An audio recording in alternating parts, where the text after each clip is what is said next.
নমস্কার সবাইকে। সবাই কেমন আছেন? আশা করছি ভালো আছেন। আজকে কিন্তু একটা আলোচনা বলতে একটা কথা আপনাদের সাথে বলতে এসেছি। আপনাদেরও বলবেন যে কেমন লাগে ওরকম সিচুয়েশান হলে বা ওরকম কিছু হলে। সোশ্যাল মিডিয়া ঘাঁটি, আপনারা সবাই ঘাঁটেন, আমিও ঘাঁটি। তো একটা জিনিস কি, টেসবুকে না কোনো কিছুর জিনিস দেখে ভালো লাগলেই না জিজ্ঞেস করতে ইচ্ছা করে দাম। তো এই দামের জায়গা আসলেই কিন্তু শুরু হয়ে যায় গণ্ডগোল। তো দাম মানেই কিন্তু একটা অধৈর্য, দাম মানেই কিন্তু একটা ওয়েট, একটা অপেক্ষা, একটা লং টাইমের ব্যাপার। তো এটা না খুব বিরক্তিকর। বিশ্বাস করুন, অবশ্যই বিজনেসের একটা ধরন আছে, বা বিজনেস করছেন সত্যি ভালো মহিলারা করছেন, বা যেই করুক।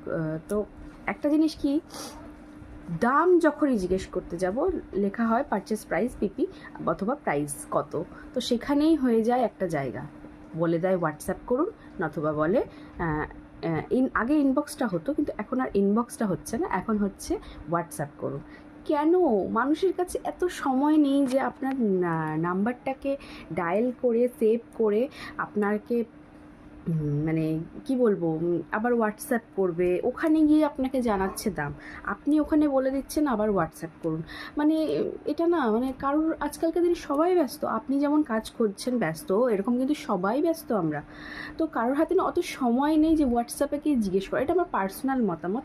আমার মনে হয় যে সময় নেই, অত ধৈর্য বা অত সময় নেই। তাহলে তো মানুষ সত্যিই হোয়াটসঅ্যাপে গিয়ে জিজ্ঞেস করতে পারে। হ্যাঁ, হয়তো অনেকেই করে, কিন্তু আমার মনে হয় না কারোর হাতে অত সময় আছে। সুতরাং যখন আমি কিছু সেলিংয়ের জন্য কিছু করছি, একটা মিনিমাম দাম অন্তত বলুন, কিংবা অন্তত ইনবক্সে গিয়ে তাকে মেসেজটা করুন যে এইটার আপনি দাম জিজ্ঞেস করেছিলেন, ঠিক এতটাই দাম। তো ওই গিয়ে হোয়াটসঅ্যাপ করুন, ওই গিয়ে ইনবক্স চেক করুন, বা এরকম। এগুলো না, এত ধৈর্য মানুষের কাছে নেই।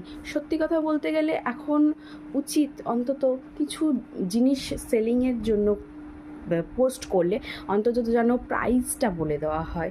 আর এত ঘ্যানানি এত ঠিক ভালো লাগে না। অন্তত প্রাইসটা সত্যি সত্যি বললে ভীষণ ভালো হয়, ভীষণ উপকার হয়। আর মানুষ যা নেওয়ার ইচ্ছা থাকলেও না, ইচ্ছেটা চলে যায় ওই হোয়াটসঅ্যাপ করে, আবার হোয়াটসঅ্যাপ করবো। এই রকম জায়গা থেকে না বিজনেসটাও কমে যায় আমার মনে হয়। কারণ বিজনেস সবাই করে কম বেশি। তো মানুষ বিরক্ত হলে মানুষ আর কিনবে না। তো সুতরাং আমাদের বোঝা উচিত কোন জায়গা থেকে মানুষ বিরক্ত হচ্ছে না হচ্ছে। সুতরাং এই একটা প্রাইজের জায়গা ভীষণ গণ্ডগোলের জায়গা, ভীষণ বিরক্তিকর জায়গা। কার কার আমার মতো একই মতামত অবশ্যই জানাবেন। ধন্যবাদ।